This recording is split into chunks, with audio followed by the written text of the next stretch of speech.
고린도후서 3장 12절에서 18절 다 같이 함께 읽겠습니다. 우리가 이 같은 소망이 있으므로 담대히 말하노니 우리는 모세가 이스라엘 자손들에게 장차 없어질 것에 결국을 주목하지 못하게 하려고 수건을 그 얼굴에 쓴 것 같이 아니하노라. 그러나 그들의 마음이 완고하여 오늘까지 구약을 읽을 때에 그 수건이 벗겨지지 아니하고 있으니 그 수건은 그리스도 안에서 없어질 것이라. 오늘까지 모세의 글을 읽을 때에 수건이 그 마음을 덮었도다. 그러나 언제든지 주께로 돌아가면 그 수건이 벗겨지리라. 주는 영이시니 주의 영이 계신 곳에는 자유가 있느니라. 우리가 다 수건을 벗은 얼굴로 거울을 보는 것 같이 주의 영광을 보며 그와 같은 형상으로 변화하여 영광에서 영광에 이르니 곧 주의 영으로 말미암음이니라. 아멘. 오늘도 하나님의 은혜가 여러분의 삶에 가득하기를 바랍니다. 여러분들이 하는 모든 일들 가운데서 주의 능력이 나타나기를 주님의 이름으로 축복합니다. 어떤 마을에 계속 어려움이 생겼습니다. 그래서 그 마을에서 기도를 해야 되겠다 하고 마을 주민들을 모았는데 기도를 이끌어갈 사람이 없었습니다. 그래서 산속에 있는 구루라는 사람을 초대해서 기도회를 하기 시작했습니다. 그렇게 매주마다 기도회를 하는데 이상하게 이 구루라는 사람이 등장하면서부터 계속 기도할 때마다 어떤 고양이가 등장을 해서 자꾸 방해를 하는 것입니다. 그래서 고양이를 잡아놓고 기도를 해야 되겠다 해서 기도하기 전에 이 고양이를 붙잡아서 나무에 매다는 작업을 하게 됐습니다. 그렇게 계속 기도를 하고 인도하다가 어느 날 이제 이 구루라는 사람이 나이가 많이 들어서 죽게 되었습니다. 그럼에도 불구하고 그 마을에는 기도하는 것을 중단하지 않고 계속 이어서 기도회를 하게 됐지요. 그런데 문제는 이 구루라는 사람이 죽고 나서 고양이가 등장하지 않는 것입니다. 고양이가 등장하지 않아서 사람들은 불안하기 시작합니다. 그래서 이번에는 밖에 있는 다른 고양이를 붙잡아서 이제 나무에 매달고 나니까 마음이 편안해서 기도회를 하게 됐습니다. 그러면서 그 마을의 전통이 기도회를 하기 전에는 항상 고양이를 붙잡아서 그 고양이를 나무에 매달고 기도회를 하는 것, 이것이 전통이 되었다라는 것입니다. 사실 기도회와 이 고양이와는 아무런 관계가 없이 그냥 기도회를 방해했던 이 고양이를 붙잡아 놓는 것이 전통이 되어서 이제는 고양이가 나다니지도 않는데도 불구하고 고양이를 먼저 잡아서 매다는 작업을 항상 기도회 전에 했다라는 것입니다. 우리가 예배하는 것도 마찬가지입니다. 우리가 예배 시간에 이제 성찬식을 하는 경우들이 있죠. 어느 교회에서는 이 성찬식에 우리가 보통 성찬식을 하면 어떻게 합니까? 떡을 떼어서 나누고 그리고 잔을 나누고 이렇게 하죠. 근데 어느 날 목사님이 잔을 먼저 나누고 떡을 나눈 거예요. 그래서 당회에서 모여가지고 회의를 했다고 합니다. 우리 목사님이 지금 잘못했다. 떡을 떼고 잔을 나눠야 되는데 잔을 나누고 떡을 떼었다. 그렇게 해서 당회에서 긴급 회의를 하게 됐다고 합니다. 그래서 이제 목사님이 잘못했다라고 이야기하면 될 텐데 이 목사님도 약간 고집이 있었던가 봅니다. 그래서 이렇게 할 수도 있다라고 이야기를 했습니다. 계속 이것이 싸움이 되어가지고 결국에는 그 교회에서 그 목사님을 내보내게 됐다라는 그러한 이야기를 들었습니다. 여러분, 성찬식을 할 때 떡을 떼고 잔을 나누는 거, 잔을 나누고 떡을 떼는 거 무슨 의미가 있겠습니까? 성찬의 기본 의미는 예수 그리스도께서 우리에게 몸을 주시고 그 보혈을 흘려주셔서 우리가 깨끗하게 씻음 받았다라는 것, 이것을 기념하는 것입니다. 기억하는 것입니다. 떡을 떼고 잔을 나누든 잔을 나누고 떡을 떼든 관계없는 거죠. 그 의미가 중요한 것이지 행위가 중요한 것은 아니지 않습니까? 물론 우리가 행위가 어느 정도 바탕이 되고 이것이 전통으로 남아있는 것도 중요합니다. 그러나 그 행위로 인해서 의미까지 퇴색이 된다면 문제가 있는 것이죠. 오늘 사도 바울이 이야기하는 것은 바로 이것입니다. 사도 바울은 고린도 교회에 이렇게 이야기합니다. 너희가 그리스도의 편지다 라고 이야기했습니다. 너희가 그리스도의 편지다. 그래서 영으로 부여받은 그 직분, 새 언약의 일꾼됨을 여러분들이 기억하며 잘 자부심을 가지고 살아가야 된다라고 이야기를 했습니다. 그리고는 이렇게 이야기하죠. 우리가 이 같은 소망이 있으므로 담대히 말하노니, 우리가 영으로 새 언약의 일꾼이 되었음을 이것을 기억하고 오늘도 새 언약의 일꾼으로서 그리스도의 편지로서의 역할을 감당하기를 소망하는 이 소망이 있기 때문에 담대하게 여러분들에게 말한다라고 이야기를 하면서 하는 이야기가 모세의 이야기였습니다. 모세의 이야기. 여러분, 모세를 아십니까? 모세는 이스라엘 백성들을 이끌고 애굽 땅에서 나오면서 시내산에 도착했습니다. 시내산에서 하나님의 부름을 받고 산 위에 올라가서 하나님의 언약의 궤를 받아서 내려옵니다. 언약궤를 받아서 내려올 때에 어땠습니까? 모세는 자기가 언약궤를 받아가지고 내려와서 이스라엘 백성들 앞에 섰을 때 모세는 아무것도 몰랐습니다. 그런데 이스라엘 백성들이 모세의 얼굴에 광채가 나서 감히 모세의 얼굴을 똑바로 볼 수가 없었습니다. 두려움이 가득했습니다. 그래서 요청을 합니다. 제발 얼굴을 수건으로 가려주십시오 라고 이야기를 했습니다. 얼굴을 수건으로 가려주십시오. 하나님의 광채가 모세의 얼굴을 통해서 백성들에게 드러나자 제발 그 얼굴을 가려주십시오. 우리가 두려워서 당신 앞에 서기가 두렵습니다 라고 이야기를 했습니다. 그래서 하나님 앞에 기도하니 하나님께서 그것이 좋겠다라고 이야기를 해서 수건을 가리게 됐습니다. 그런데 문제는 이것이 매 때마다 하나님 앞에 예배할 때마다 그렇게 계속 얼굴을 가리는 것이 전통이 되어버린 것입니다. 이제는 얼굴에서 광채가 드러나지 않은데도 불구하고 이스라엘 백성들과 동일하게 하나님의 은혜를 경험하는데도 불구하고 모세는 늘 성막 안에 들어갈 때에 들어갔다 나오면 얼굴을 가리는 것, 수건으로 얼굴을 가리는 것이 전통이 되어버린 것입니다.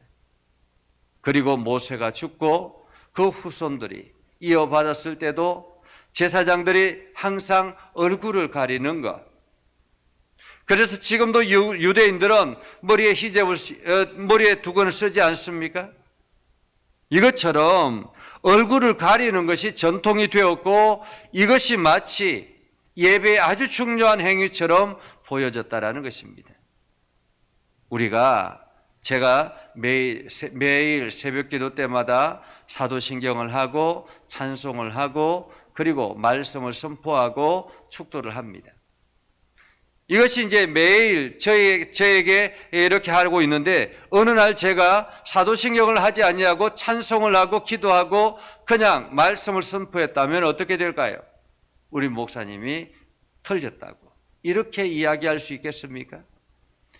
새벽 예배는 무엇입니까? 새벽 예배는 우리가 하나님 앞에 가장 첫 시간을 올려드리는 것입니다. 사도신경을 하고 찬송을 하고 기도를 하고 말씀을 보든지 아니면은 그냥 찬송을 하고 말씀을 보고 그리고 기도를 하고 사도신경을 하든지 순서가 무슨 연관이 있겠습니까? 우리의 마음이 더 중요한 것 아니겠습니까? 내가 하나님 앞에 어떻게 서는가, 하나님의 음성에 어떻게 집중하는가, 이것이 더 중요한 것이죠. 그리고 이 새벽의 시간을 하나님 앞에 올려드리는 것이 더 중요한 것이죠. 오늘 14절에 이렇게 이야기합니다. 그들의 마음이 완고하여 라고 말합니다. 그들의 마음이 완고하여. 여기서 그들의 마음이 완고했다라는 말은 유대인들의 마음이 완고해서 라는 말입니다. 그들이 고집스럽게 이 전통을 고수하여서 오늘까지 말씀을 읽을 때에는 수건을 항상 써야만 했다라는 것입니다. 말씀을 읽을 때는. 모세의 글을 읽을 때에 그 수건이 그 마음을 덮었다. 그래서 마치 수건이 그 말씀 위에 있는 것처럼 생각됐다라는 것입니다.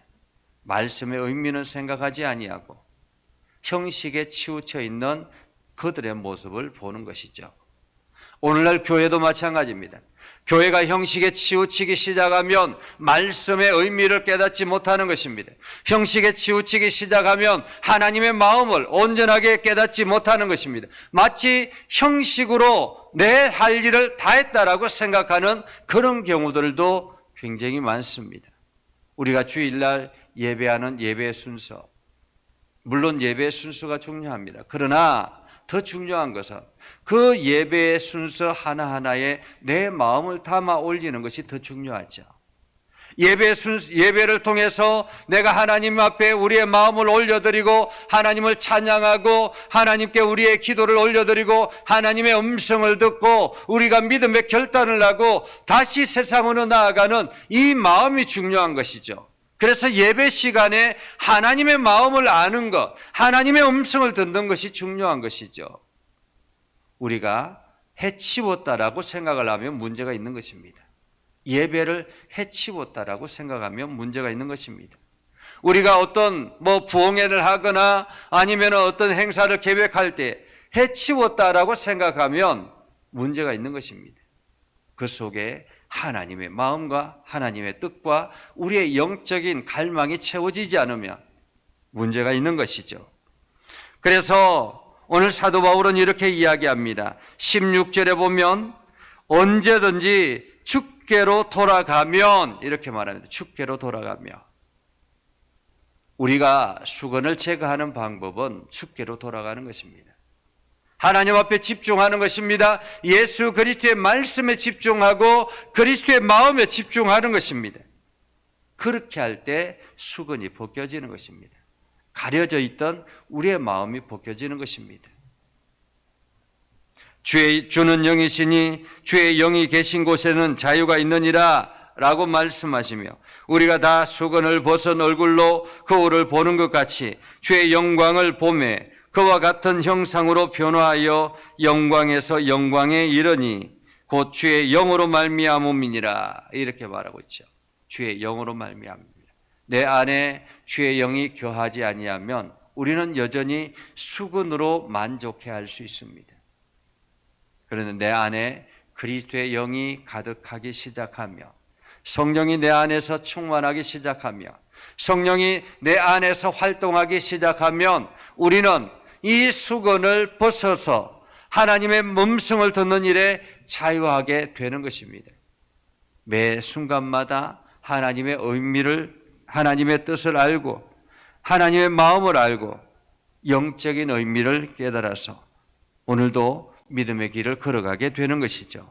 오늘도 하나님께서 여러분과 함께하고 있다는 사실, 하나님께서 성령을 부어주셔서 여러분의 마음을 이끌어가고 있다는 사실, 그래서 여러분들이 그 성령과 함께하여 오늘도 하나님의 뜻을 이루어 나가는 복된 삶을 살아갈 수 있기를 주님의 이름으로 축복합니다. 기도하겠습니다. 거룩하신 아버지 하나님, 은혜를 감사합니다. 하나님의 말씀을 듣고 하나님의 음성 안에 거하기를 소망합니다. 우리 가운데 역사해 주셔서 하나님의 선한 뜻이 이루어지게 하시고 날마다 믿음에 굳건하게 서서 하나님의 기쁨이 되게 하여 주시옵소서. 아버지 하나님, 우리가 형식에 치우쳐서 전통에 치우쳐서 하나님의 음성을 듣지 못하는 우를 범하지 아니하도록 하나님 저희를 붙잡아 주시고 날마다 성령의 충만함으로 우리에게 깨닫게 하여 주셔서 우리가 그 하나님의 말씀을 온전히 순종하며 살아가게 하옵소서. 거룩하신 아버지 하나님, 오늘도 믿음에 굳건하게 서서 하나님의 영광을 드러내기를 소망하오니 주여 역사하여 주시고 힘을 다해 주시고 주님의 거룩한 뜻이 우리 가운데 가득하게 하옵소서. 아버지 하나님, 연약한 저희들을 강하게 하셔서 주의 일꾼 삼아 주셨사오니 믿음에 굳건하게 서게 하시고 하나님의 영광을 드러내게 하시고 복음에 합당한 열매를 맺게 하도록 주님 오늘도 우리를 사용하여 주옵소서. 우리 예전교회를 긍휼히 여겨 주셔서 예전교회가 하나님의 거룩한 교회로 세워지게 하여 주심을 감사드립니다. 하나님, 우리 예전교회가 날마다 성령의 충만함으로 가득하게 하시고 예전교회에 하는 모든 일들이 그리스도의 사랑으로 온 세상에 나타내게 하여 주시옵소서.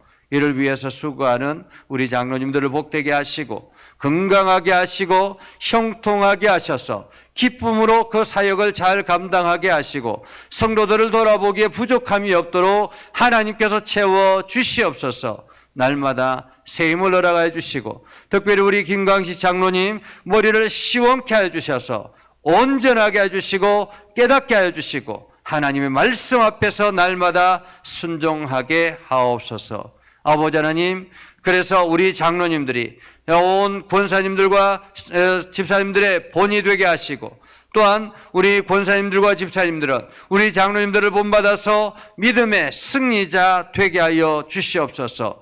그래서 이 성전을 통해서 기도할 때마다 하나님의 음성이 들려지게 하시고 응답이 이루어지게 하시고 하나님의 기쁨이 되게 하여 주시옵소서. 아버지 하나님, 육신의 연약한 이들과 또한 여러 가지 문제를 안고 있는 이들에게 주님께서 친히 방문하셔서 저들을 깨닫게 하시고 저들을 회복하게 하셔서 하나님의 거룩한 일꾼으로 사용하여 주옵소서. 이 나라와 세계 열방 가운데 함께 하시고 날마다 이 어려운 환경 가운데서 지혜를 허락해 주셔서 이 나라를 바르게 이끌어가게 하시고 정치, 경제, 사회가 바르게 나아갈 수 있도록 하나님 인도하여 주시옵소서.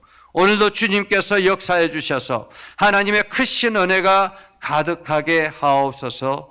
예수님 이름으로 기도드립니다. 아멘. 이제는 우리 구주 예수 그리스도의 은혜와 하나님 아버지 극진하신 사랑과 성령님의 감화 감동 역사 위로 교통하시며 은혜가 주의 말씀 안에 있는 믿음의 백성들 위해 하는 모든 일들 위해 영원토록 함께 하옵시기를 간절히 축원하옵나이다. 아멘.